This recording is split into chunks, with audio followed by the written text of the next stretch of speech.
Hello and thank you for joining us for another episode of Keepsake. If you like the show, please remember to subscribe for future episodes. Also, help more people find us by leaving a review on Apple Podcasts or wherever you get your podcasts. And be sure to tell your friends about the show. Welcome to Keepsake, a podcast exploring history in the world around us, taking ordinary objects and telling the fascinating stories that they hold. I'm your host, Corey Greiner. This week's item, a film slate.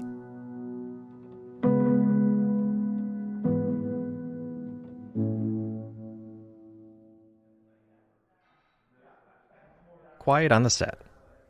Whether you've been on a television or film set before, or watched behind-the-scenes footage, or even seen anything, fact or fictional, about TV or film production, you've probably heard the phrase before. You've probably heard another one as well. Lights, camera, action.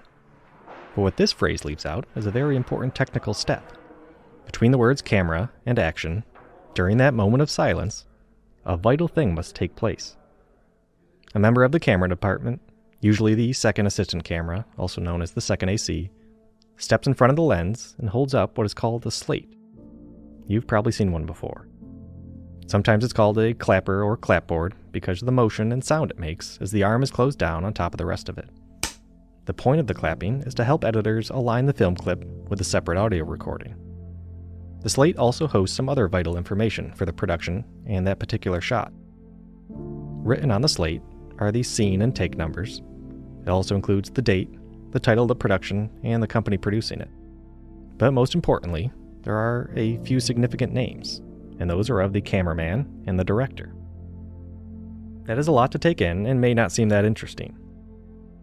But I tell you all that to tell you this. Starting in February 2014, there was another name that started to appear on slates across the film and television industry, from indie films to big-budget studio films, from commercials to the most popular television shows. This one name appeared on slates everywhere, and for a good reason. Surely someone whose name appears on a film slate must be of great importance. Besides the countless crew on set, people in post-production, heads of studios and beyond, they all saw this name on every slate, before every take, before every shot on their productions. And sure, her name wasn't on every single one worldwide, but if it was a union-based camera crew, there was a very good chance you'd see the name Sarah Jones somewhere on that slate.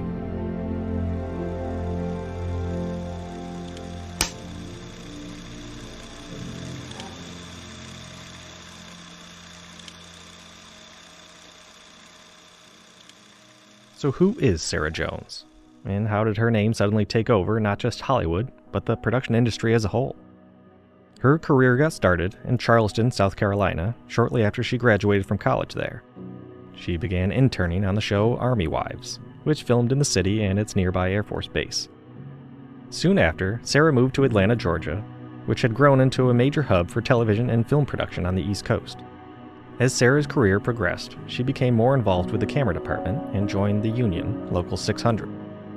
And despite the grueling long days that can strain the body physically as well as mentally, Sarah was known by those she worked with for her upbeat and positive attitude. She was making an impression and making her way in a business that can chew you up and spit you out if you're not careful. Then Sarah was given a job in the camera department on a new indie biopic about the Allman Brothers. It was day one of filming, and the crew was at an old railroad trestle spanning the Altamaha River in southeastern Georgia.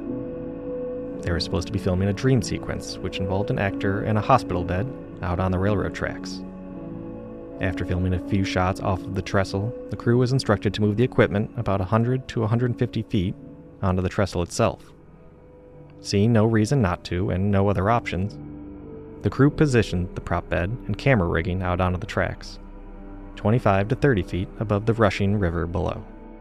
And that is where they were on February 20th, 2014, when a train approached the trestle from the south at approximately 58 miles per hour. When a crew member had asked earlier how much time they would have to get off the trestle should a train come, they were told about a minute. In reality, it was much less. The crew attempted to get everything off the narrow tracks before the train reached them. They just about had it cleared, but the hospital bed had started to fall apart and was turned perpendicular to the tracks, leaving one edge jutting out just a little too far. And as the train sped by, it hit the corner of the bed, causing it to rotate. Standing nearby, doing her best to shy away from the rushing engine, the spinning bed hit Sarah, causing her to fall forward, towards the train. Sarah Jones lost her life that day, and 7 other crew members were injured in the incident. She was just 27 years old. A lot had to be ignored to get the crew on the tracks that day. A lot of people had to disregard their duties to protect and ensure the safety of the crew around them. From the sheer lack of safety measures and instructions in place on and prior to the day of filming, like double-checking the train schedule since sometimes schedules change, to those that asked permission to film on the trestle and were repeatedly denied, and then those same people deciding to do it anyway and not tell anyone. So much could have and should have been done differently, but it wasn't. As word quickly spread about the utterly tragic events that cost Sarah her life, so too did the details that led to it. Friends and crew she worked with expressed their sadness but also their frustration at the circumstances. So in the days that followed, camera crews industry-wide started to publicly mourn the loss of one of their own. Phrases like, "In memory of Sarah Jones," "R.I.P. Sarah Jones," and "For Sarah Jones" started to appear on film slates. Not just for one shot, but day after day, month after month. Productions would post pictures of their slates to the newly established and appropriately named Slates for Sarah Facebook page.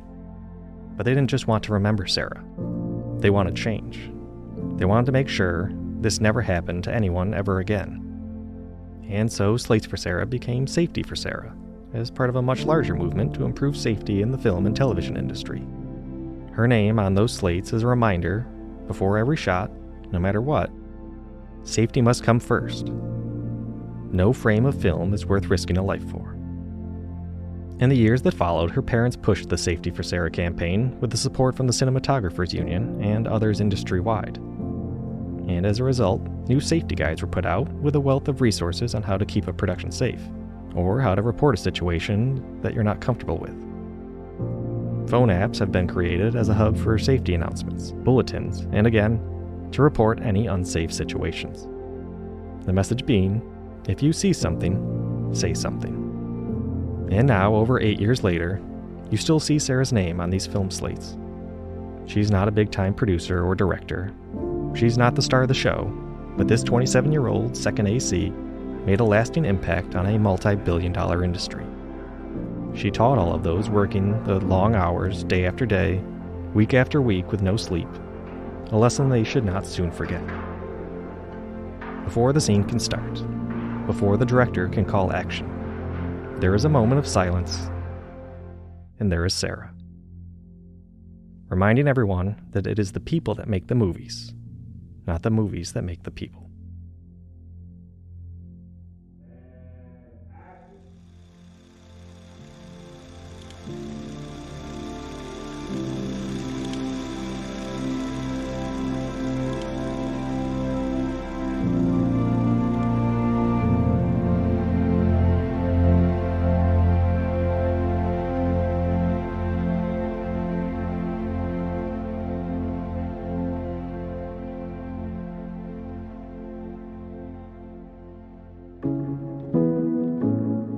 Today's episode was written by me, Corey Greiner. Keepsake is produced and edited by Alex Holscher. If you have an idea you'd like us to explore on the show, send us an email at keepsakepod@gmail.com. If you want to hear more episodes, make sure to subscribe to the show on your favorite podcast platform and leave us a review. This is an independently produced podcast, and reviews are the best way for us to gain more listeners, which will help us produce more episodes. And finally, next episode's item, a slice of bread. This has been Keepsake. Thanks for listening.